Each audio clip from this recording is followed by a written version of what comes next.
وكونوا مع الصادقين صدق الله العظيم ঐতিহ্যবাহী দিনী প্রতিষ্ঠান জামিয়া ইসলামিয়া কমোডিটি টাইটেল মাদ্রাসার উদ্যোগে আজকের এই বার্ষিক ইসলামী মহাসম্মেলনের সম্মানিত সভাপতি,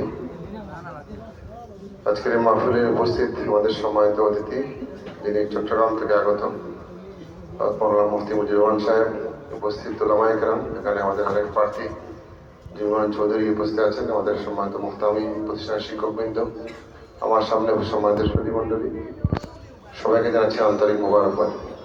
আমাদের মেহমান বসে আছেন এবং বয়ান পেশ করবেন, আমি বিরক্ত করতে চাই না।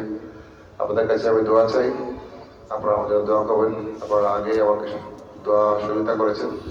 আগামী 12 তারিখ আপনারা আমার কাপ্রিজ প্রতীকে আপনার সহযোগিতা করবেন। আমি এই প্রতিষ্ঠানে সহযোগিতা করেছি। আমি যখন ভারপ্রাপ্ত চেয়ারম্যান ছিলাম তখন 1 লক্ষ টাকা দিয়েছি প্রতিষ্ঠানে। চেয়ারম্যান হওয়ার পর আপনারা জানেন যে সুযোগ পাইনি, 2 মাসের মাথায় আমাদের পথ চলে গেল। যাই হোক, আল্লাহ পাক আগামীতে কবুল করেন, আপনারা দোয়া করেন, ইনশাআল্লাহ এই প্রতিষ্ঠানের মধ্যে খেয়াল থাকবে। আমি চাই দিনী প্রতিষ্ঠানগুলো এগিয়ে যাক, সেটা যে কোনো প্রতিষ্ঠান হোক না কেন, কারণ এই জায়গা থেকে বাচ্চা আমাদের ছেলেমেয়েরা কোরআনের জ্ঞান অর্জন করবে, হাদিসের জ্ঞান অর্জন করবে। এটা এই সময় যদি আমরা এই ধরনের জ্ঞান, কোরআন হাদিসের জ্ঞান সমাজে চালু করতে না পারি, তাহলে যেভাবে সময় অন্ধকার দিয়ে যাচ্ছে, আমরা বাচ্চা কাচ্চারা ঠিক রাখতে পারবো না। সুতরাং সকল প্রতিষ্ঠান, দিনী প্রতিষ্ঠান আল্লাহ যেন কবুল করেন, ইনশাআল্লাহ আমার পক্ষ থেকে সহায় থাকবে। আমার জন্য আপনারা দোয়া করবেন। সবাইকে ধন্যবাদ। আসসালামু আলাইকুম।